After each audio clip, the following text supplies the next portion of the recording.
We welcome you all to the 2-week online faculty development program on Indic-centric research in higher education and the new education policy, organized by IQAC Sri Guru Nanak Dev Khalsa College in collaboration with Mahatma Hansraj Faculty Development Center, Hansraj College. Before we begin with session 1, here are the few instructions for the participants. Requested to answer attendance, their name, institution name in the chat box. All the participants are requested to post their queries in the chat box only. The resource person will take up these questions at the end of the session. Today, we are privileged to have with us Professor Bharat Gut, trustee and executive member, Indira Gandhi National Center for the Arts, Ministry of Culture, Government of India. He is a retired professor in English, University of Delhi, a classicist, theatre theorist, musicologist, cultural analyst, and newspaper columnist. He is trained in both Western and traditional Indian educational systems. He was awarded the McLuhan Fellowship by University of Toronto and the Senior Onassis Fellowship to Research in Greece on classical Greek theatre. He has lectured extensively at universities in India, North America, Europe, and Greece. He was a visiting professor in Greece and member of jury of the Onassis Award for Drama. He serves as the visiting faculty at the National School of Drama. Much of the Professor Gut's writing is devoted to classical Indian and Greek theatre, comparing their similarities and dissimilarities, exploring the possibilities of common Indo-European origins. We welcome you, sir. Sir will be expressing his views on the topic Indian aesthetics and philosophy. Now I would request Professor Bharat Gut, sir, to take over the session. Over to you, sir. Thank you very much. I'm very happy to be with all young people from Khalsa College and also from Hansraj College. And I'm sure there are people from different other faculties of Delhi University, other colleges who are joining. And as this talk is being recorded, some people would come back to it. And I would also put this talk on my website. You know, I have a website and also a YouTube channel which has about 300 videos on the subject of Indian philosophy, aesthetics, literature, etc. So this talk would go on that also. And this channel of mine has so many things which are useful to students of literature, theatre, drama, etc. So anyway, I've given you a little bit of introduction about my activities besides strictly traditional academic activities. Now, for the topic of the day. The topic is Indian aesthetics and philosophy. So we are going to talk about Indian aesthetics largely and philosophy as part of Indian aesthetics. अब अगर हिंदी में हम पूछा जाए हमसे कि Indian aesthetics का क्या मतलब होता है, तो लोग कहते हैं भारतीय सौंदर्य शास्त्र. Now, this is a little enigmatic because Bharatiya Saundarya Shastra is a neologism. ये नया नया शब्द गढ़ा गया है और ये अनुवाद है फिलोसॉफिकल डिपार्टमेंट्स का, जो एस्थेटिक्स डिपार्टमेंट है उनका किया हुआ, या जो लिटरेचर के डिपार्टमेंट है उनका किया हुआ, कि शास्त्र बना रहे हैं सौंदर्य के बारे में. सौंदर्य शब्द हमारे यहाँ प्रयोग में बहुत आया है और उसका अर्थ ब्यूटी, मनोरमता, मनोहारी होना, रम्य होना, ये सब होता आया है. लेकिन जो भारतीय पद्धति में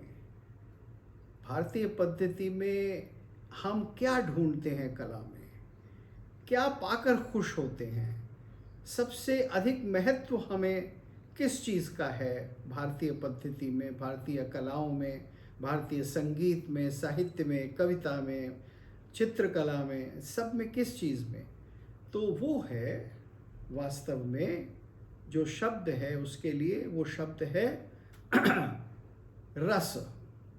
यानी हम रस ढूंढते हैं। आप कोई चित्र देखते हैं, बड़ा आपको अच्छा लगता है, you get lost in it, you keep seeing it for a long time, you come back to it some other time, and you get lost in it again and again. क्यों? क्योंकि आपको उसमें रस मिलता है। नाट्यशास्त्र में एक सूत्र है जिसमें कहा गया है, नहि रसादृते कश्चित् अर्थः प्रवर्तते, कि रस के बिना किसी चीज़ में कोई अर्थ नहीं होता। अब मैं आपसे वार्तालाप कर रहा हूँ, अगर आपके कानों में मेरी वाणी जा रही है और आपको मेरे शब्दों में कोई रस, कोई आकर्षण नहीं मिल रहा, तो मेरे ये शब्द जो हैं आपके लिए कर्कश हो जाएंगे, आप वहाँ से उठ जाएंगे। तो रस के बिना किसी चीज़ में कोई इंटरेस्ट नहीं होता, खाने की वस्तु में नहीं होता, देखने की वस्तु में नहीं होता, घूमने के स्थान में नहीं होता, कविता में, साहित्य में, संगीत में, सब में हमें रस चाहिए। तो भारतीय पद्धति में जो एस्थेटिक एक्सपीरियंस, जिसको इंग्लिश में कहा जाता है या वेस्टर्न सिस्टम ऑफ क्लासिफिकेशन में कहा जाता है, जिसको एस्थेटिक्स कहते हैं, वो भारतीय पद्धति में रस है, रस का सिद्धांत है कि किसी न किसी प्रकार से आपको रस आना चाहिए।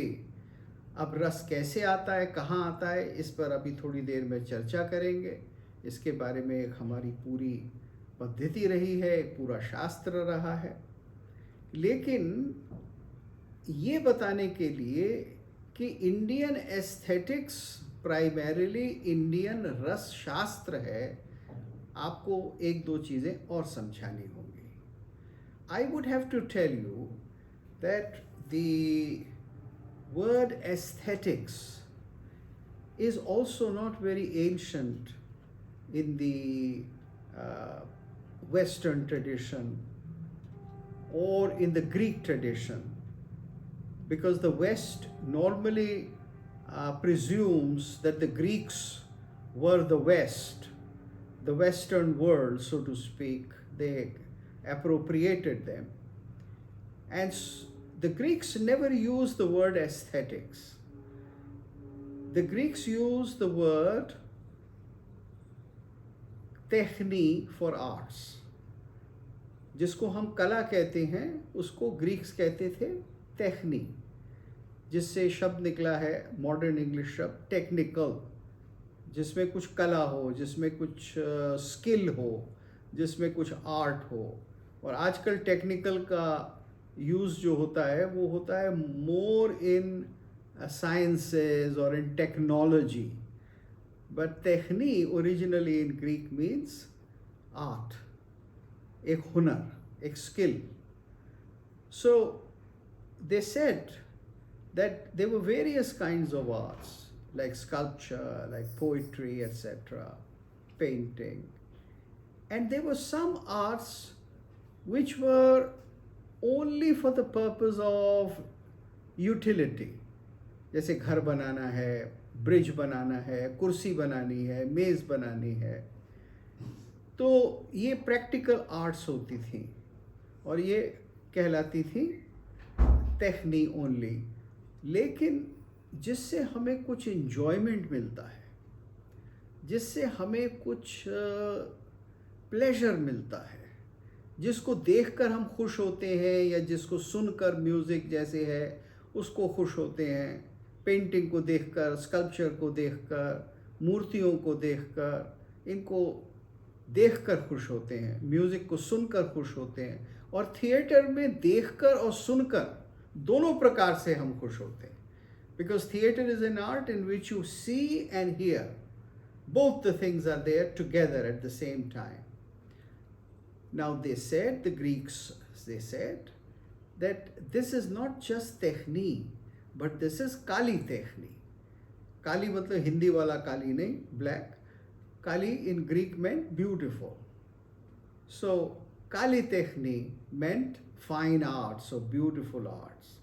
So what is now called in English as refined arts or fine arts was used by the Greeks as Kali technique, because this was the technique of doing things which provided you pleasure. And the Greeks, of course, had a word for that also, and they used that word yefsis, which means tasting, and they also used another word which was called idoni, from which you have the English word hedoni. You know, one who looks for pleasure is called a hedonist in English. Usko hum hedonist kehte hain. So hedoni means pleasure. So taking pleasure in Kali technique is hedoni. Taking pleasure in tragedy is some kind of a hedoni, a pleasure. So taking pleasure is fundamentally a way of enjoying an object of art or enjoying art, or not just one object, but a city or a world or a cosmos of art. So this is the idea behind the concept of doing something with great skill which provides you pleasure. So when you are able to do this, then that is called art. Now this modern word aesthetics was coined, I think in the 18th century by a theorist from Germany called Walter Baum. And Walter Baum said that things which are sensed, which are perceived, which are deeply seen, they provide us some kind of an attachment which is called aesthetics. And this is derived from the Greek word aesthesis or aesthesia. Now you know aesthesia means sensing, using your senses, perceiving. We are all familiar with anesthesia. बेहोश हो गए, doctor ने anaesthesia दे दिया, senses काम करना बंद कर दिया. जब सेंसेस में कोई एस्थीसिया नहीं है, so aesthesia means perception and anesthesia means no perception. So if aesthesia is perception, then aesthetic is that which provides you perception. So the word aesthetic means that which provides you perception. This is the literal meaning of the word aesthetic. But it is used in the context of providing a special kind of perception. Perception of beauty. Perception of a higher pleasure. Perception of something which is not normally experienced in life. अब आप art में वो देखने चाहते हैं जो आपको normally life में नहीं मिलता. अगर आपको वो मिलेगा तो आप नहीं जाएंगे. आप जाते ही फिल्म देखने इसलिए हैं कि आपको फिल्म में कुछ या थिएटर में कुछ ऐसी चीज़ मिलती है जो हमें अपने जीवन में नहीं मिलती. जैसे हमें अपने जीवन में रोना अच्छा नहीं लगता. न हम चाहते हैं कि हम रोएं, न कोई हम जिससे हमें प्यार है वो रोए. रोएं तो हमारे दुश्मन रोएं, हैं, हम नहीं रोएंगे. तो रोना जीवन में किसी को पसंद नहीं है, लेकिन आर्ट में क्या होता है? आर्ट में आप बड़ी उदास कविताएं पढ़ते हैं, आप बड़े कारुणिक दृश्य थिएटर में देखते हैं और फिर आप आंसू बहाते हैं और आपको बड़ी संतुष्टि होती है, आपको बड़ा अच्छा लगता है। तो थिएटर में वो चीज़ जो लाइफ में अनप्लेजेंट है, कला में वो चीज़ भी प्लेजेंट हो जाती है। तो वो एक ट्रांसफॉर्मेशन हो जाता है। जो हमको अच्छा नहीं लगता अपने जीवन में, जो इमोशन हम कभी चाहते नहीं कि हमारे अंदर आए या प्रकट हो, उस इमोशन को हम कला में बार बार अनुभव करना चाहते हैं और उसका एक विशेष सुख लेना चाहते हैं। तो ये कला का चमत्कार है। This is the magic of art. It does things to you which in life either are not available or are very unpleasant. This is the special thing. So art gives you pleasure in a very particular way. It gives you pleasure of a kind which is not available in everyday consciousness. That's why when you say that I went to see a film, it was stunning, awesome. That is, I forgot to utter a single word after seeing it. I was simply flabbergasted. मुझको चमत्कार की तरह से उसने असर किया और मैं स्तंभित हो गया, मैं पथरा गई, मेरे पास शब्द नहीं रहे कुछ कहने के लिए। तो जब कला में ये फीलिंग होती है तो हम कहते हैं कि आहा, मज़ा आ गया, बहुत अच्छी चीज़, nothing like this, once more. Now this is an experience which art is able to provide. तो ये जो एक्सपीरियंस है अद्भुत इसका, ये हमको कला में होता है और भारत में और भारतीय कलाओं में इसको रस कहा गया है। अब आज इस व्याख्यान में मैं आपके सामने रस शास्त्र की व्याख्या नहीं करूँगा और कितने रस हैं, कैसे हैं, 9 हैं या 10 हैं या 8 हैं, इस सब की चर्चा नहीं करेंगे, ये किसी और समय होगा। और अगर आपको वैसे रुचि हो इन विषयों पर तो मेरी YouTube पर जो चैनल है, YouTube चैनल, उस पर आप देख सकते हैं, उस पर घंटों के लेक्चर्स इसी विषय पर हिंदी और अंग्रेज़ी में हैं।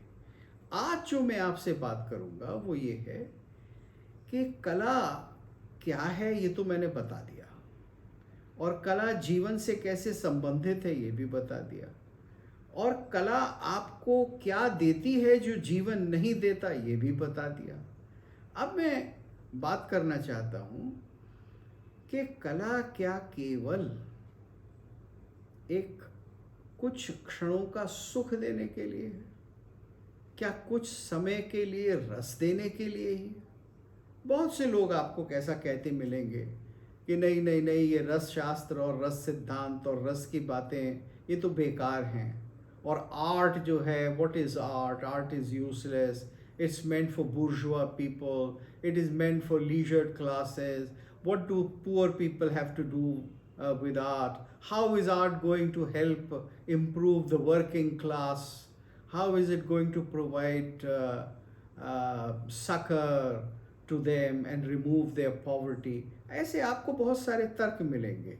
जैसे लोग कहते हैं भगवान शंकर पर दूध चढ़ा दिया भाई, इससे अच्छा तो दूध गरीबों के बच्चों को पिलाओ। इस तरह की चीज़ें, ऐसे तर्क भी दिए जाते हैं। बहुत से लोग तो यहाँ भी कह देते हैं कि 26 जनवरी की परेड क्यों निकालते हो, क्या ज़रूरत है इतना करोड़ों रुपए का खर्चा हर साल करने का। लेकिन हम परेड भी निकालते हैं, बढ़िया कपड़े भी पहनते हैं, हम शादी में नृत्य भी करते हैं, हम किसी दुख के मौके पर रोते भी हैं, और हम तरह तरह से अपने जीवन में अपनी भावनाओं को प्रकट करते हैं, अलग अलग समय पर करते हैं, और वो भी हमारे जीवन का एक आवश्यक अंग है। तो अपनी भावनाओं को बाहर प्रकट करना, एक दूसरे के साथ शेयर करना, ये भी उतना ही आवश्यक है जितना खाना पीना, कपड़े पहनना और इस तरह के दैनिक कार्य करना या मटेरियल एक्टिविटी करना। तो सवाल ये उठता है कि कला में जो प्लेजर है वो क्या केवल कुछ क्षण का प्लेजर ही है या कुछ और भी है? प्लेजर तो बहुत तरह का होता है। गन्ने का रस पिएंगे आपको वो भी स्वाद देगा, आप किसी दूसरे किस्म का रस पिएंगे, अंगूर का रस पिएंगे, बहुत से लोग अंगूर के रस की शराब बनाकर पीते हैं, उनको उसमें भी प्लेजर मिलता है। तो प्लेजर तो कई तरीके का होता है जीवन में, लेकिन हर तरह का प्लेजर क्या अच्छा होता है? क्या वो ज़िंदगी को सुधार देता है? क्या वो एस्केपिज्म नहीं होता बहुत से किस्म का प्लेजर? क्या वो एक व्यसन या एक लत हमारे अंदर नहीं डालता? ऐसा भी तो होता है ना, हम एक तरह की बीमारी में ग्रस्त हो जाते हैं, एल्कोहलिक बन जाते हैं, या ओवर ईटिंग करने का हमको की लत पड़ जाती है। तो प्लेजर तो उसमें भी है। Every kind of pleasure is not going to improve your life, let alone your health. So, what is the value, life value of the pleasure that we get out of art? तो aesthetics जिसको कहें या theory of रस कहें या सौंदर्य शास्त्र कहें, ये अलग अलग प्रकार के शब्दों का प्रयोग हो रहा है टर्मिनोलॉजी का आजकल, कि कला में जो सुख है, कला में जो आनंद है, वह किस प्रकार का है, and how does it benefit us, और does it create something better in our life, does it improve our life और not? So let's do a bit of examination. In other words, let us connect aesthetics to philosophy. Because what is philosophy? Philosophy is an investigation into the nature of this world, this reality, this truth, this big cosmos of which we are a small part. So we discover the cosmos, we discover ourselves, we make inquiries about it, and we come to certain conclusions, and that is called philosophia. That is called a sophist or an investigative activity, and those who love it are called philosophos, those who love to examine things. So examining life is philosophy. And if you don't examine life, then you know nothing about it, and you know nothing about yourself. And as the great Greek philosopher Socrates said, that an unexamined life is not worth living. He said, O anaxetastos vios ou viotos, that unexamined, unprobed, anaxetastos vios is not worth living. So if you are not able to do some philosophy, if you are not able to investigate the purpose of your life, then you might as well be dead. It's not worth living. A man who says that he has achieved something, he understands something, must examine life. That is, examine the values of life, and hence the place of art in it. So the relationship of art to your values, to your understanding of life, to your understanding of the nature of the world, these two are the relationship between aesthetics, and philosophy. Now, what is the purpose of art in India?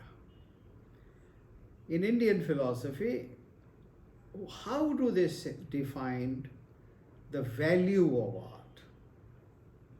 I gave you an account of what is art in terms of rasa and how it improves our life or how it provides a experience which ordinary life is not able to give you. But what is it the essential value of it? Why do we do it? You see, this is the most important question. Now, there is an old myth or a story. Myth, means story. Myth doesn't mean something false.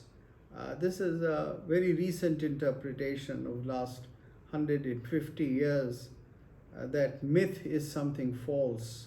No, myth only in Greek, mythos only means a story. Katha. So katha, which may be modern, which may be medieval, or which may be ancient. So there is a katha in coming down from ancient India to us, that one day Indra went to Brahma and he said that I want to see something which is very special and something which will improve the moral character of the people. He said people have become very depraved. They don't understand what is right and wrong. They don't understand what is dharma now.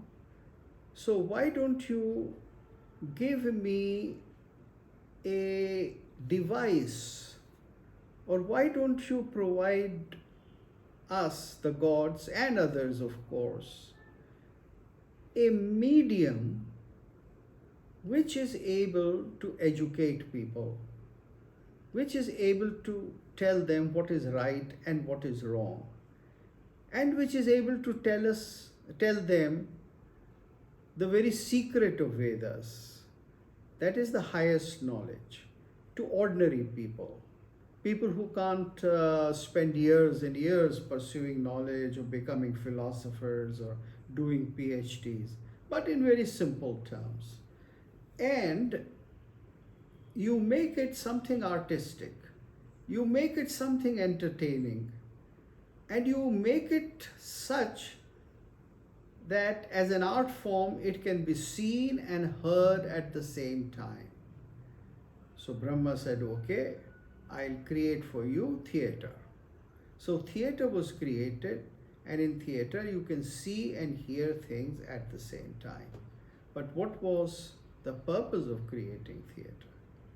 The purpose of creating theater was to provide knowledge, not esoteric knowledge, not some kind of knowledge which is useful to very special people or very advanced people or sages or those who do tapasya or go into the forest. No, to people who are living in this world, to people who are ordinary, to people who are carving out a living every day.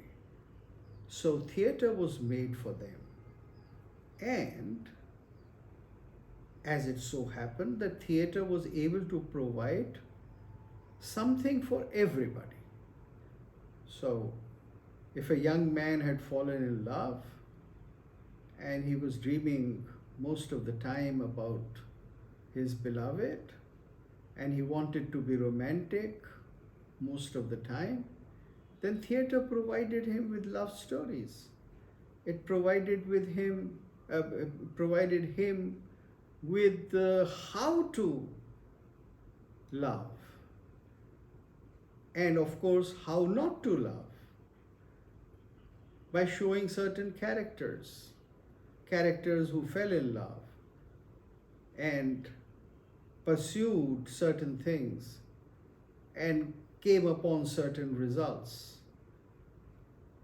Theatre provided examples of great heroes, fighters. theater provided examples of highly knowledgeable people, sages, philosophers. It provided us with an understanding of how to steal, how to beg, how to borrow, how to deceive people. So, everything which is in life was introduced in theater, and through that, we were able to see how we should lead our lives and how we should not do things which will bring us harm.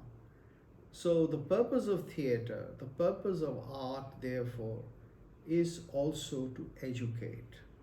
You know, in the West, there has been a big debate. Is art for art's sake? Is it just for enjoyment of people who know and understand what is art? And high-end art, something like classical music or opera or Shakespeare, but not very ordinary things. So is art just for some people? Or is art meant for propaganda?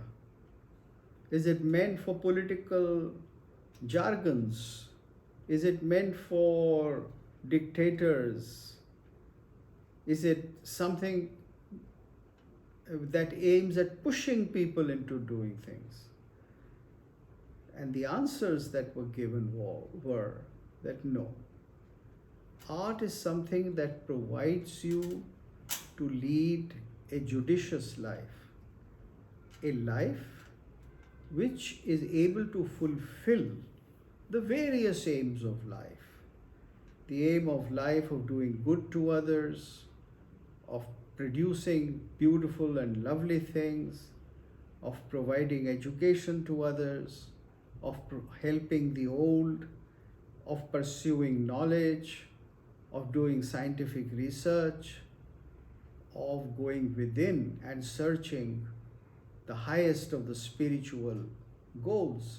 So art is something that gives you a very detailed account of what can be pursued in life and what should be pursued in life. In older language, in the language of classical times of India, it was called the four Purusharthas. चार पुरुषार्थ हैं, धर्म, अर्थ, काम और मोक्ष. तो इन चार को कैसे साधा जाए, इन चारों का जीवन हमारे लिए, हमारे जीवन में ये चारों हम कैसे कर सकें, इसको कला बताती है, इसको थिएटर बताता है, इसको पेंटिंग बताती है, इसको म्यूजिक बताता है. So the purpose of art therefore was to elevate you from an ordinary living to a higher aware sense of fine living, living which is taking you to a higher and higher consciousness. तो ये जो एक कला का लक्ष्य रखा गया कि कला हमें जीवन में क्या अच्छा है, चार पुरुषार्थ क्या है, यानी क्या क्या करना है, कैसा हमारा जीवन दूसरों के लिए उपयोगी हो, कैसा हमारा जीवन समाज के लिए उपयोगी हो, कैसे हमारा जीवन आध्यात्मिक रूप में अच्छा हो, और कैसे हमारा जीवन संसार में सबके लिए अच्छा हो बिना किसी राग और द्वेष के. तो नाटक, कला, पेंटिंग, म्यूज़िक, ये सारी चीज़ें उसी का हमको उपदेश देती हैं. That what is the right manner in which you can live and pursue happiness. तो प्रसन्न हम कैसे होंगे, आनंद हमको कैसे मिलेगा, जीवन में आनंद कैसे मिलेगा, जीवन में सुख कैसे मिलेगा, चारों पुरुषार्थों की पूर्ति कैसे होगी, ये कला हमें सिखाती है, ये कला हमें बताना चाहती है. So the purpose of art is not just to provide you a temporary diversion.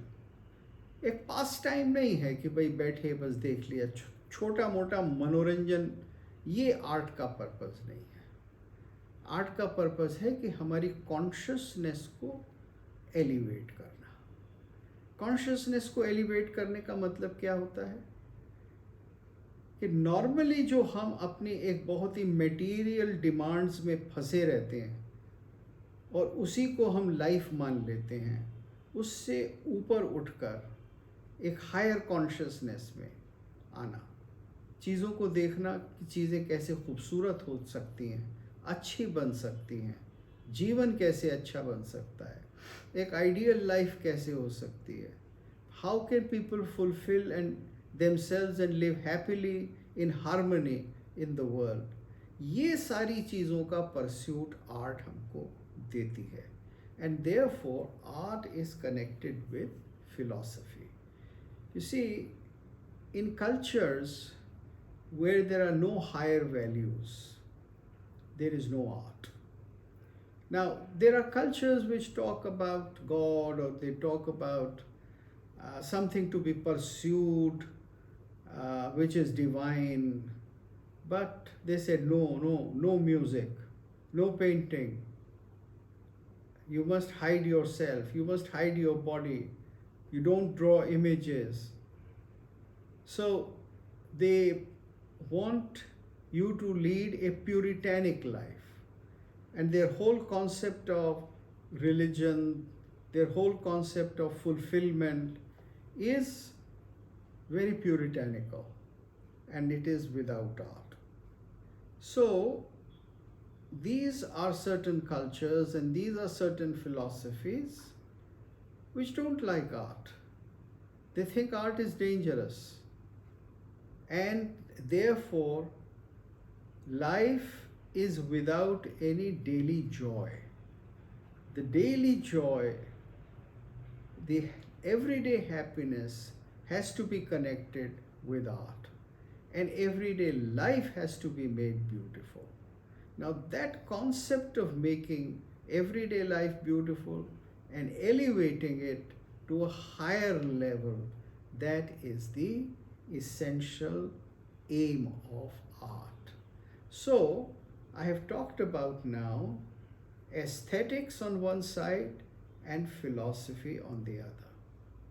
You see, in any culture, it is not possible to have art without a connection with philosophy. ऐसा कोई culture नहीं है, ऐसी कोई संस्कृति नहीं है जिसमें किसी एक दर्शन से कला का संबंध ना हो। कला का संबंध दर्शन से होता है, और कला उस संस्कृति के दर्शन को दर्शाती है, वो दिखाती है। दर्शन का क्या अर्थ होता है? फिलॉसफी जिसको हम कहते हैं, in the west it is called philosophia, और a sophist activity. Sophist mean an activity of investigation, examination, as I told you a few minutes ago. And one who loves it is called the philosophos. The same thing is expressed in Sanskrit through the word darshan. By darshan we mean seeing. In art also we see, hear and see. So, and we get knowledge by seeing. So seeing is philosophy, and it is in the Indian tradition called darshan. Darshan means seeing, but what do you see? You see the essential truth. You see, the tattva or essential quality, nature of the world is seen. Tattvik darshanam is darshanam. Seeing the truth of things, investigating the depth of things is called darshan, which is pretty much the same activity as philosophy. Now, how does art help you in it? As I told you, art is something which is a tool of darshan. or let us say art is something which is closely related with darshan. Then shall we say that art is only darshan? Art is only philosophy. There is no difference between philosophy and art. No, there is. If there is, then what is the difference? Okay, I can say to you, this is good and this is bad. And I can give you long reasons. I can make you read many books on what is good and what is bad. And you can investigate, you can think, and you can do this whole thing without much emotion or without any emotional experience. So, this kind of investigation, this kind of upadesh is philosophy. तो जो कोरा एक investigation या अन्वेक्षण होता है उसको हम दर्शन कहते हैं. जो बौद्धिक है या तात्विक है या आध्यात्मिक है उसको हम दर्शन कहते हैं. लेकिन जो भावात्मक भी है, जिसको देखकर हमको आनंद आता है, जिसको देखकर हमें भावात्मक अनुभूति होती है, वो कला है. तो जब हम कोई नाटक देखते हैं तो उससे भी हमें शिक्षा मिलती है कि जीवन ऐसा होना चाहिए. अमुक व्यक्ति ने ये काम सही नहीं किया या ये कमी रह गई उसके जीवन में, तो ये शिक्षा हमको मिलती है नाटक देखकर, जहाँ कि एक कहानी होती है, एक पात्र होते हैं, एक चरित्र होता है, जहाँ एक डायलॉग होता है, जहाँ संगीत होता है. ये सारी चीज़ें हमको थिएटर में, पेंटिंग में, स्कल्पचर में कहीं ना कहीं दिखाई जाती हैं. तो ये जब हम देखते हैं और उसके साथ हमको जब उपदेश मिलता है तो वो कला कहलाती है. तो इसलिए वो सूखी साखी नहीं होती. दर्शन तो सूखा साखा होता है. दर्शन में तो केवल इन्वेस्टिगेशन है. दर्शन में तो केवल बौद्धिक या आध्यात्मिक प्रयास है. लेकिन कला में ऐसा नहीं है.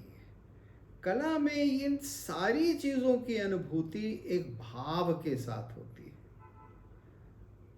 एक इमोशन जिसमें एक इन्वेस्टिगेशन और आइडिया भी निहित है, लेकिन जिसमें तरह तरह के भाव हैं.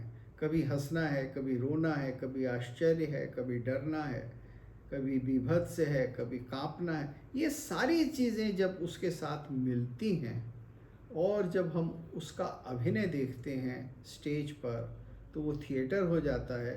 जब हम उसका चित्रण देखते हैं किसी कैनवस या फलक पर तो वो पेंटिंग हो जाती है. जब हम उसको मूर्त रूप में देखते हैं तो वो स्कल्पचर हो जाता है. जब हम उसके बारे में सुनते हैं, जब वो गाया जाता है तो वो संगीत हो जाता है. तो इस प्रकार से जो हमको एक संपूर्ण अनुभव मिलता है और जो पूरी अनुभूति मिलती है दर्शन के बारे में भी और अपने जीवन के बारे में भी भावात्मक रूप से, वह कला है. तो कला फिलॉसफी को अपने भीतर समेट लेती है. आप इसको ध्यान में रखिए, समझिए. ऐसा विपरीत रूप से नहीं होता कि फिलॉसफी अपने आप में कला को समेट लेगी. Philosophic investigation is not artistic investigation. It may have some artistic qualities. But the world of art deals with very philosophic questions. And it tries to give many answers to perennial problems of philosophy. But it deals with them by an emotional investigation. It deals with them by recreating certain stories and ideas. तो art में philosophy होती है, philosophy में हमेशा art नहीं होती। तो ये जो दोनों का संबंध है, आर्ट और फिलॉसफी का, ये ऊंचे दर्जे की आर्ट में ही हमको मिलता है। ये महाकवियों में मिलता है, कालिदास में मिलेगा, शेक्सपियर में मिलेगा, तुलसीदास में मिलेगा, तो इस तरह से जयदेव में मिलेगा, और सैकड़ों कवि दुनिया में हैं। तो आप ये देखेंगे कि कला के अंदर दर्शन का, फिलॉसफी का प्रवेश हो जाता है, और उच्च कोटि की जो कला है वो हमेशा किसी न किसी प्रकार से दार्शनिक तत्व पर ही आधारित होती है, वो ही आपको बताती है, और यही कला का पर्पस है, उद्देश्य है। तो जो बात कोई दार्शनिक बहुत रूखे सूखे शब्द तौर तरीके से कहता है, उस बात को एक बहुत भाव प्रधान, भावाभिव्यंजक रीति से कवि, अभिनेता, पेंटर, संगीतकार, उसी बात को वह एक दूसरे माध्यम से, जो सरस है, जिसमें एस्थेटिक प्लेजर है, जिसमें रस है, वो ये कहता है। तो अब मैंने आपको ये लगभग 50 मिनट का भाषण दिया है। अब इसके बारे में आप मुझे अपने प्रश्न रखें, और मैं एक एक करके आपके प्रश्न लेता हूँ, उनके उत्तर देता हूँ, और मुझको आशा है कि आपको ये व्याख्यान अच्छा लगा होगा।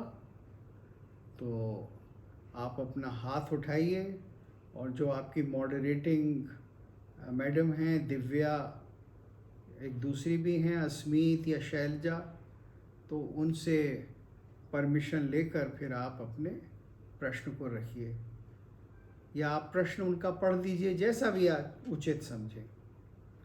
लेकिन प्रश्न को बहुत ब्रीफ रखिए, जस्ट 1 line or 2 lines, हाँ?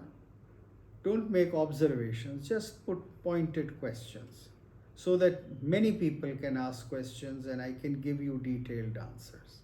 हाँ जी, तो शुरू करें। Yes, sir. Thank you so much for your session. First, sir, I will read out the questions for you. Yeah. So, the first question is there any relationship between art and values? Well, you put the question, is there any relationship between art and values? Now, I was talking all the while about philosophy. Isn't philosophy something which is searching values all the time? Philosophy is a journey to explore and find and enshrine values. तो philosophy और values में कोई अंतर नहीं। अभी जैसे मैंने आपको एग्जाम्पल दिया, द ट्रेडिशनल इंडियन एथिक्स में 4 पुरुषार्थ होते हैं, 4 पर्पस होते हैं जीवन के, धर्म, अर्थ, काम, मोक्ष। धर्म का अर्थ है कि सबको सुख मिले, किसी को कष्ट ना मिले, ये धर्म है। अर्थ कि कैसे आप पैसा कमाएं, चीज़ें इकट्ठी करें, कैसे सुख साधन जुड़ाएं, morally, correctly, ethically, in the right manner. किसी को लूट कर नहीं, किसी को दुख देकर नहीं, धोखा देकर नहीं, एक ऑनेस्ट व्यापार में, गिव एंड टेक में, ओपन, ये अर्थ है। और काम का मतलब है कि आप अपनी जो हमारी ह्यूमन डिज़ायर्स हैं, इंजॉयमेंट की जितनी डिज़ायर्स हैं, फूड की जितनी डिज़ायर है, सेक्सुअलिटी की डिज़ायर है, अच्छे कपड़े पहनने की, आने की, ये सारी चीज़ें जो हैं जिनको हम इंजॉयमेंट कहते हैं, वो काम है। तो इसको भी हम पूरा करें, लेकिन इसको धर्म के साथ करें, दूसरों को तंग करके, दूसरों को दुख देकर, धोखाधड़ी करके नहीं। और मोक्ष का अर्थ है कि जब हम कंप्लीट सेटिस्फैक्शन पर पहुंच जाएं, क्योंकि लाइफ में हम किसी चीज़ को परस्यू करते हैं, वो हमें मिलती है, थोड़ी देर बाद फिर हमारी इच्छा होती है, फिर हम परस्यू करते हैं, तो हम उस साइकिल में घूमते रहते हैं डिज़ायर की। जब हम उस डिज़ायर की साइकिल से बाहर आ जाएंगे तब वो मोक्ष है।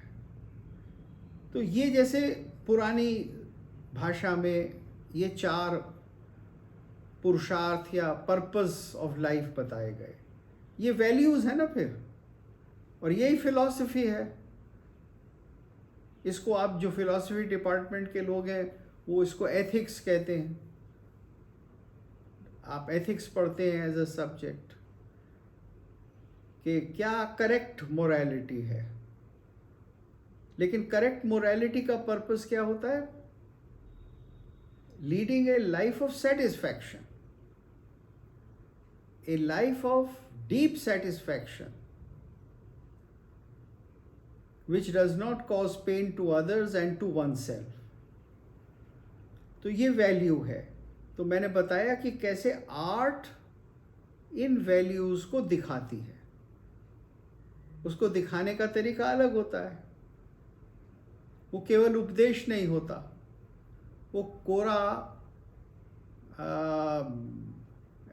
ऑर्डरिंग नहीं होती, डांट डपट नहीं होती, वो बड़े गहराई से समझा दिया जाता है, एक कहानी के थ्रू, एक नाटक के थ्रू, एक डिस्कशन के थ्रू, एक पेंटिंग के थ्रू, किसी स्कल्पचर के थ्रू आपको वो दिखा दिया जाता है, आपको उसकी गहराई का अनुभव करा दिया जाता है। तो इसलिए कला में और वैल्यूज़ में तो संबंध है ही, निरंतर संबंध। जी, अगला प्रश्न लीजिएगा। Thank you so much, sir. So the next question is, how can we understand the research philosophy in scientific research? देखिए, साइंटिफिक रिसर्च का मतलब क्या होता है? साइंटिफिक रिसर्च आजकल बड़ा कन्फ्यूजन है। साइंटिफिक का मतलब होता है something which is logical, something which can be repeated, something which is not haphazard, something which can be done again and again and the same result can be achieved। ये मतलब होता है ना साइंटिफिक का। चाहे आप इसको टेक्नोलॉजी में करें, चाहे आप इसको आर्ट में करें। अब जो लोग नाटक लिखते हैं या फिल्म बनाते हैं, उनको पता है कि ये तरीका है, ये फॉर्मूला है, ऐसे ऐसे करना है, तो इसका रिजल्ट ये होगा।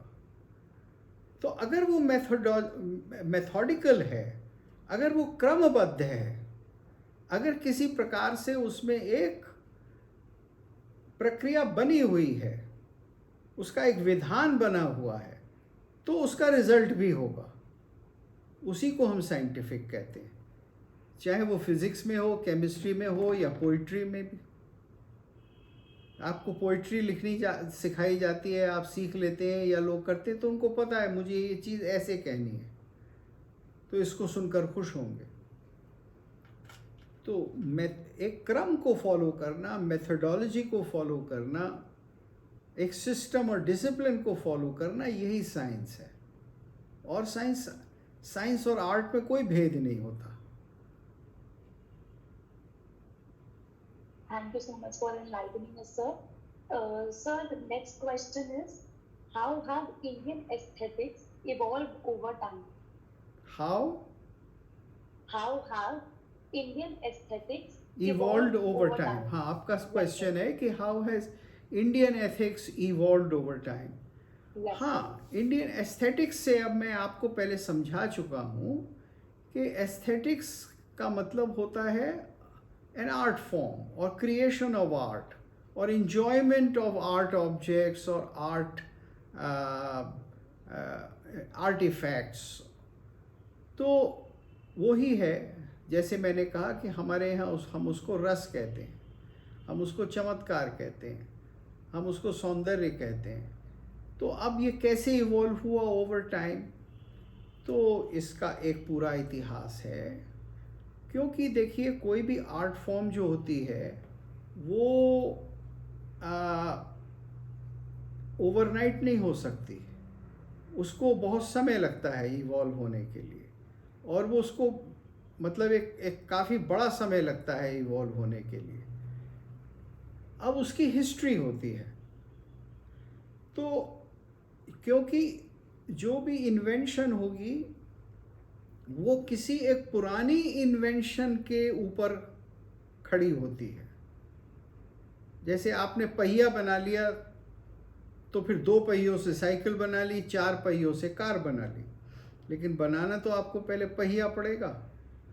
तो इसी तरह से इंडियन आर्ट की इवोल्यूशन बहुत लंबी है, और जो अर्लीस्ट हिस्ट्री में हमें इसका एग्ज़ाम्पल मिलता है वो उसका एग्ज़ाम्पल है वैदिक यज्ञ,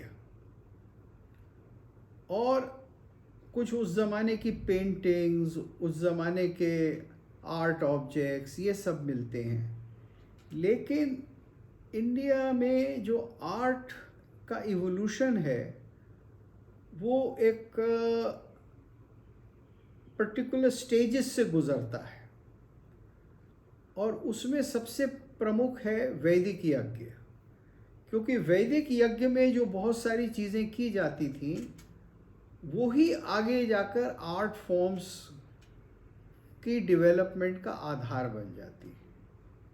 जैसे वैदिक यज्ञ में जो मूवमेंट होती थी शरीर की, उससे artistic movement of the body बनी।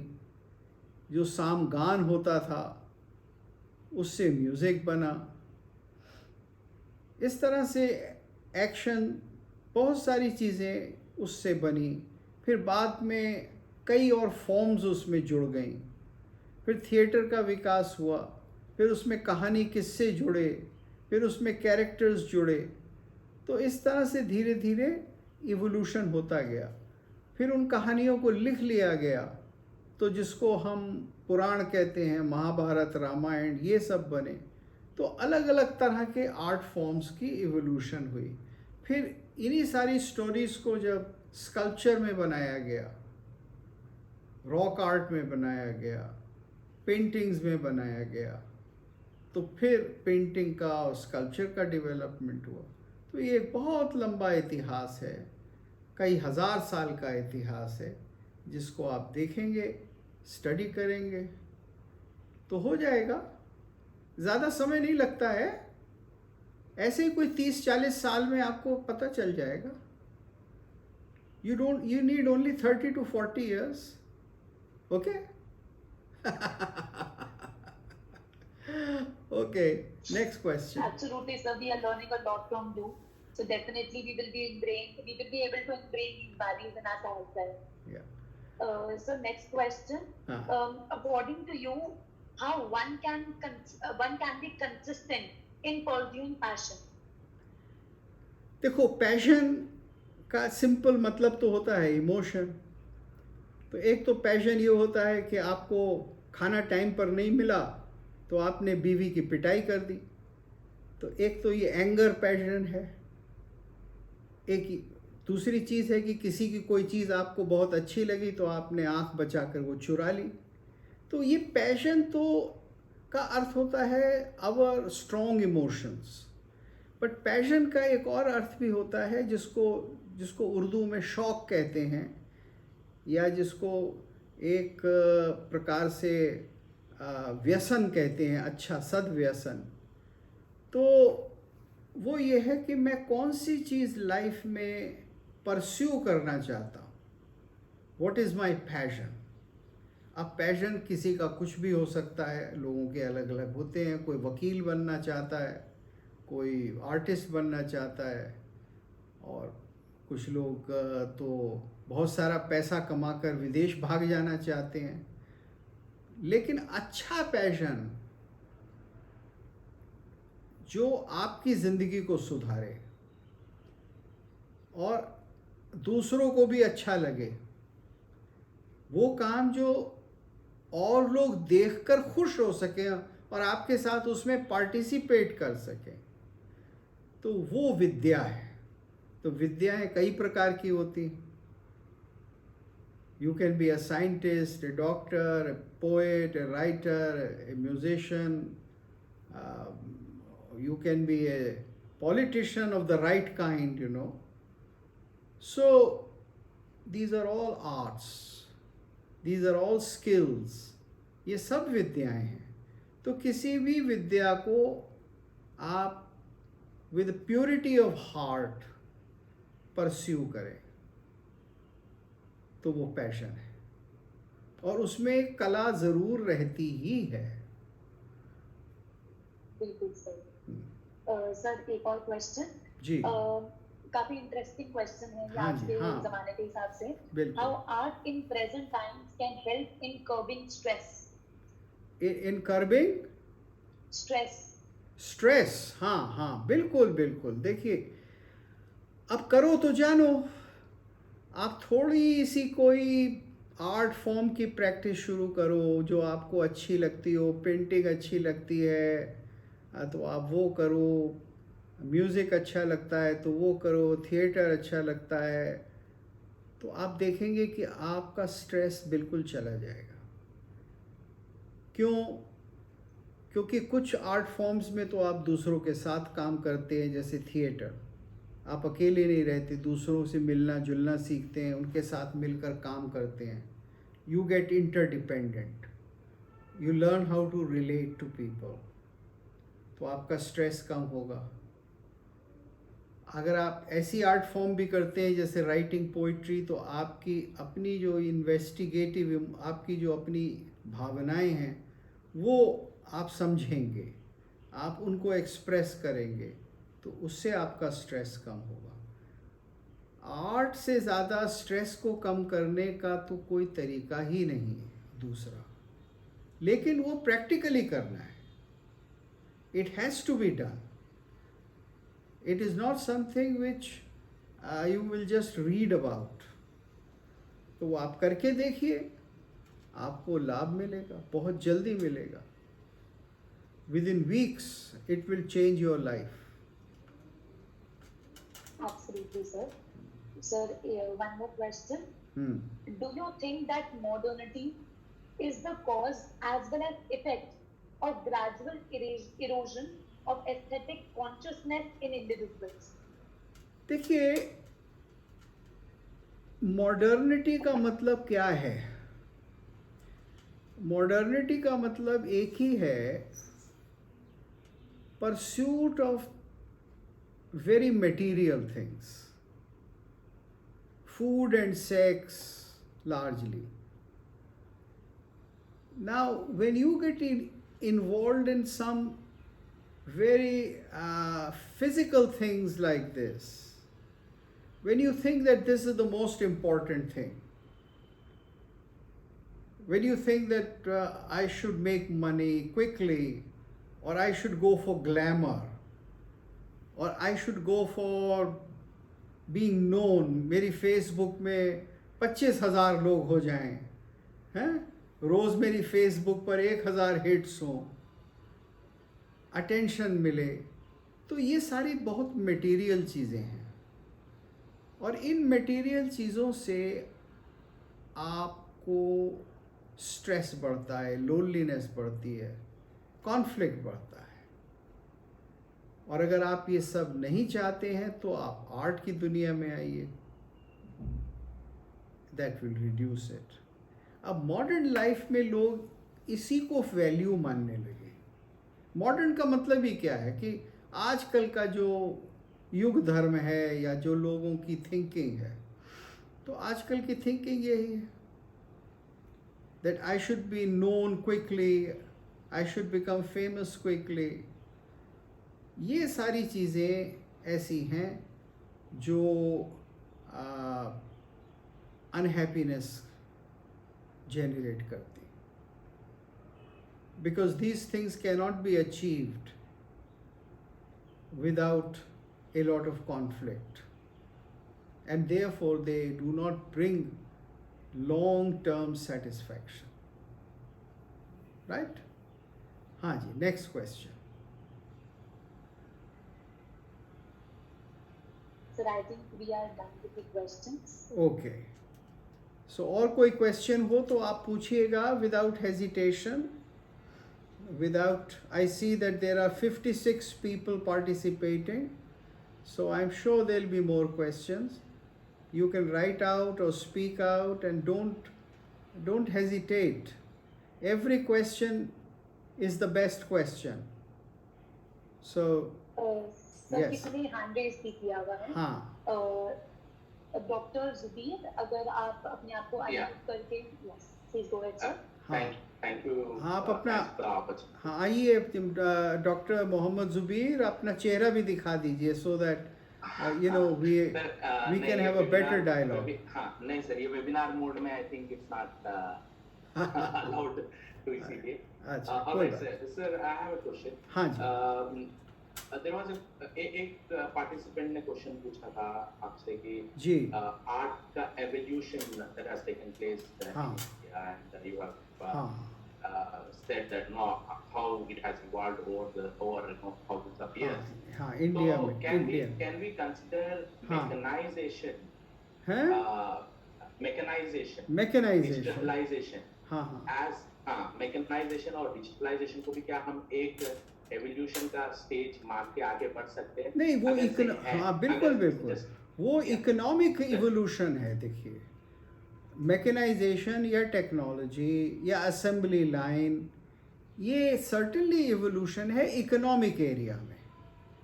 अब जैसे पहले लोग हाथ से ही काम करते थे सारी दुनिया में, फिर इंडस्ट्रियल रिवोल्यूशन हुआ, छोटी छोटी इंडस्ट्रीज लगने लगी, मशीन्स बनने लगी, असेंबली लाइन हो गई, प्रोडक्शन बहुत हो गया. तो ये एक इकोनॉमिक रिवोल्यूशन है. लेकिन ये आर्टिस्टिक रिवोल्यूशन नहीं है.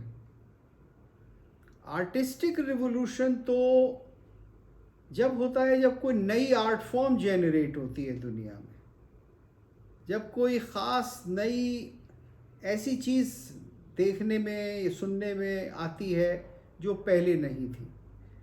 तो आर्ट में रिवोल्यूशन इतनी आसानी से नहीं होता. नई नई आर्ट फॉर्म्स आती हैं बट उनको बहुत समय लगता है. पुरानी आर्ट फॉर्म्स चेंज होती रहती हैं, उनमें ऑल्टरेशन होता रहता है टाइम के हिसाब से.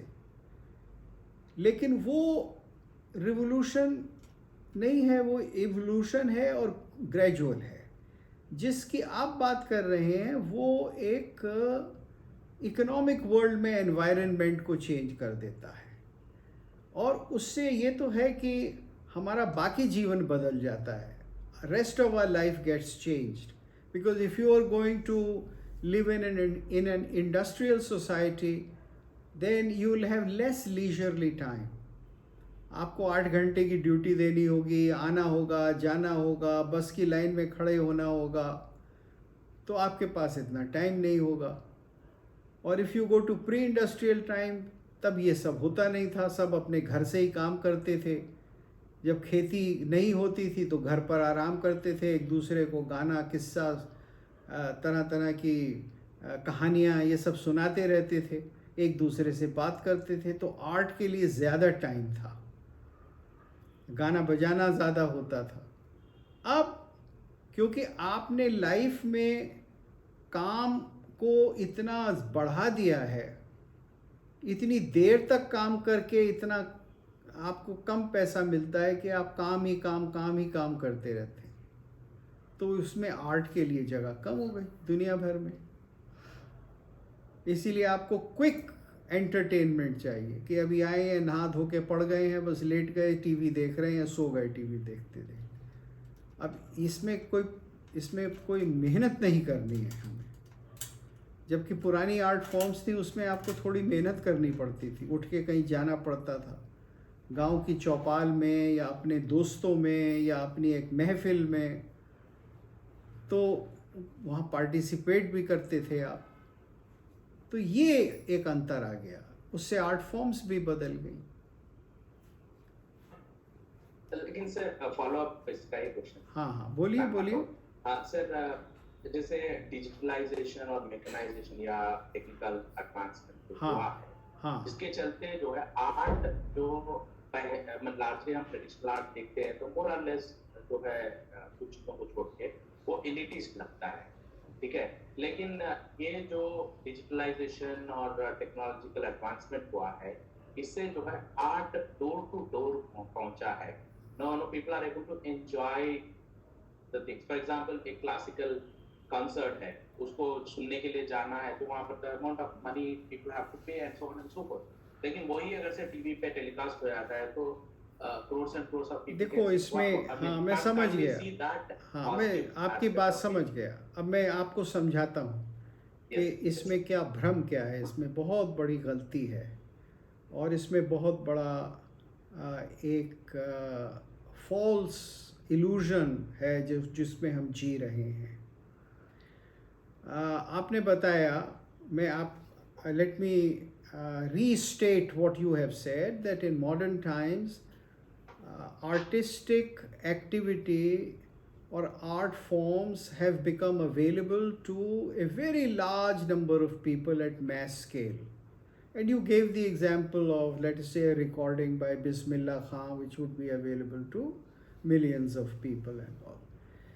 Now, this is true that things have come in greater circulation, क्योंकि ये सब मैस प्रोडक्शन का ज़माना है और इसमें ऐसा नहीं है कि इसमें बिस्मिल्लाह खां का रिकॉर्ड ही लाखों की तादाद में लोगों को अवेलेबल हो गया।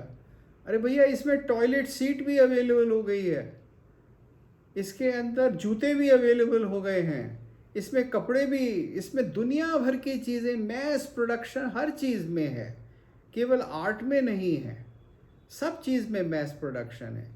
लेकिन आर्ट को उसका फ़ायदा नहीं हुआ है, आर्ट को उसका नुकसान हुआ है। अब मैं आपको समझाता हूँ कैसे। वो इस तरह से नुकसान हुआ है कि पहले, जैसे मैंने अभी थोड़ी देर पहले कहा कि आर्ट में जब आप कुछ करते थे पहले, तो आप पे लीजर टाइम होता था, आपके पास काफ़ी समय होता था। ख़ास तौर से एग्रीकल्चरल सोसाइटीज़ जो थी दुनिया भर में कहीं भी हों, उनके पास बहुत समय होता था। जब फसल नहीं लगनी है, काम नहीं करना है, खाली वक्त है, तो लोग गाने गाते थे, गाने बनाते थे, छोटी छोटी महफिलें करते थे। उसमें एक्टिविटी, क्रिएटिविटी ज़्यादा थी, उसमें वैरायटी ज़्यादा थी। दुनिया के अंदर आर्ट फॉर्म्स की वैरायटी बहुत ज़्यादा थी, भाषाओं की वैरायटी थी, लिंग्विस्टिक वैरायटी थी, लैंग्वेजेस तरह तरह की थी, म्यूज़िक में डाइवर्सिटी थी, संगीत कई प्रकार का था, साज बहुत तरह के हुआ करते थे। तो वैरायटी बहुत थी क्योंकि लोगों के पास लीजर था और लोग कला के द्वारा कला को करते थे।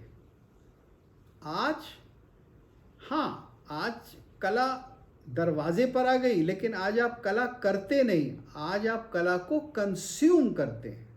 You don't produce art, you consume art. एक फ़र्क है ये बहुत बड़ा, क्योंकि अब हम जो जी रहे हैं, चाहे डिजिटाइजेशन हो, चाहे इंडस्ट्रियलाइजेशन हो, चाहे कंप्यूटराइजेशन हो, तो हम एक कंज्यूमरिस्ट सोसाइटी में जी रहे हैं सारी दुनिया में, चाहे कम्युनिस्ट सोसाइटी हो, चाहे कैपिटलिस्ट सोसाइटी हो, क्योंकि पर्पस है लार्जर एंड लार्जर प्रोडक्शन। तो प्रोडक्शन जब ज़्यादा होता है तो वो यूनिफॉर्म हो जाता है, एक सा हो जाता है, उसमें वैरायटी, क्रिएटिविटी, इंडिविजुअल परसेप्शन, उसमें अलग अलग किस्म की चीज़ें ख़त्म हो जाती। तो ये रियलिटी है। इसके मैं आपको बहुत से एग्जांपल्स दे सकता हूँ, बहुत कुछ समझा सकता हूँ, संगीत से, लिटरेचर से, काव्य से, पेंटिंग से। तो फिर कभी उसके ऊपर चर्चा करेंगे। और आज आर्ट की कैपेसिटी नहीं है। अब आपने संगीत की बात की, मेरे बचपन में जो अच्छे संगीतकार होते थे, तो वो जब कॉन्सर्ट देते थे तो 8 घंटे गाते थे या 8 घंटे बजाते थे। आज बड़े से बड़ा जो कलाकार है वो 2 घंटे, 2.5 घंटे के बाद नहीं बजा सकता, क्योंकि ना लोग सुनने वाले हैं ना बजाने वाले हैं। लेकिन 30-40 साल पहले ही ऑल नाइट कॉन्सर्ट्स होती थी, और दिल्ली में नहीं होती थी, छोटे छोटे शहरों में होती थी, मेरठ, बुलंदशहर, मुरादाबाद, लखनऊ, पंजाब, लुधियाना, सब जगह। तो आर्ट तो कम हो गई है, आर्ट की कंजम्पशन बढ़ गई, लेकिन आर्ट की प्रैक्टिस नहीं रही है, आर्ट की डाइवर्सिटी नहीं रही है, आर्ट की वैरायटी नहीं रही है, क्योंकि आप पे लीजर नहीं है। बहुत सिंपल बात है। इसका रिलेशनशिप लीजर से है। आज आप पर लीजर नहीं है। आज आप अपना लीजर क्या करते हैं? मम्मी अपने कमरे में जाके टीवी देख रही है, पापा अपने टीवी शो देख रहे हैं, बच्चे अपने टीवी शो देख रहे हैं, छोटा बच्चा जो है वो इन्फेंट टीवी देख रहा है। पहले सब मिलकर एक ही चीज़ देखते थे, एक ही चीज़ करते थे, और पार्टिसिपेशन ज़्यादा होता था। तो ऐसा नहीं है कि आर्ट ख़त्म हो गई है, लेकिन उसका रूप इतना बदल गया, वो कंज्यूमरिस्ट हो गई। We are living in an age of consumerism. ये सबसे बड़ा चेंज है। ये अनएस्थेटिक एज है। It's not an age of aesthetics, it's a age of unaesthetics. हाँ जी। Thank you so much, sir. Thank you, Dr. Zubi, for asking the question. हाँ. Sir, इसी से एक मिलता जुलता क्वेश्चन एक और है. अच्छा। Do you think that Western aesthetics are merging with and impacting the Indian aesthetics? देखिए, ऐसा होता है दुनिया में, आर्ट फॉर्म्स हमेशा एक दूसरे से आदान प्रदान करती रहती है।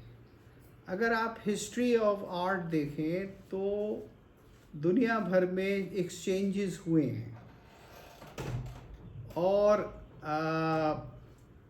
ईस्ट और वेस्ट में भी हुए हैं। लेकिन एक बात है कि पिछले 100-125 साल में इंडियन आर्ट्स ने वेस्टर्न आर्ट्स को कहीं ज़्यादा इन्फ्लुएंस किया है। वेस्टर्न आर्ट्स ने, जैसे the art form of novel or film, it has influenced India, but then India has made its own films. आजकल इंडियन फिल्म्स, बॉलीवुड जो है वो हॉलीवुड को इम्पैक्ट करता है। हॉलीवुड एक दूसरे से चोरी करते रहते हैं, सब कुछ चलता रहता है। लेकिन जहाँ तक सीरियस आर्ट को देखें तो 20th सेंचुरी में इंडियन आर्ट का वेस्टर्न आर्ट के ऊपर बहुत बड़ा इम्पैक्ट हुआ। म्यूज़िक के ऊपर हुआ, स्कल्पचर के ऊपर हुआ, पेंटिंग के ऊपर हुआ, और ख़ास तौर से थिएटर के ऊपर हुआ। बहुत सारे लोग आए, उन्होंने वहाँ हमारी आर्ट को देखकर तरह तरह की नई नई चीज़ें बनाई। जैसे पीटर ब्रुक ने महाभारत बनाया, जैसे रिचर्ड शेखनर ने थिएटर ऑफ द एनवायरनमेंट बनाया। तो ये बहुत बड़ा इम्पैक्ट हुआ इंडियन आर्ट का। तो ये रियलिटी तो दूसरी है। Indian art has influenced western society much more than western society influencing the rest of the world in the field of art. African music का कितना बड़ा इम्पैक्ट है अमेरिकन म्यूज़िक पे, पॉपुलर म्यूज़िक पे। तो अमेरिकन म्यूज़िक का नहीं है, ठीक है, थोड़ा बहुत American music, country folk music का इम्पैक्ट है, लेकिन उससे कहीं ज़्यादा दूसरे प्रकार के म्यूज़िक का, फोक, अमेरिकन फोक पर या यूरोपियन फोक म्यूज़िक के ऊपर है। और इसी तरह से पेंटिंग और स्कल्पचर के ऊपर पिछले 150 साल में it is Asia and Africa which have widely influenced Europe and America, not the other way around. Thank you so much, sir. Sir, I think आपने सारे क्वेश्चंस आंसर कर दिए हैं। चलिए, अभी भी अगर किसी को क्वेश्चन है तो प्लीज चैट बॉक्स में डाल दीजिए।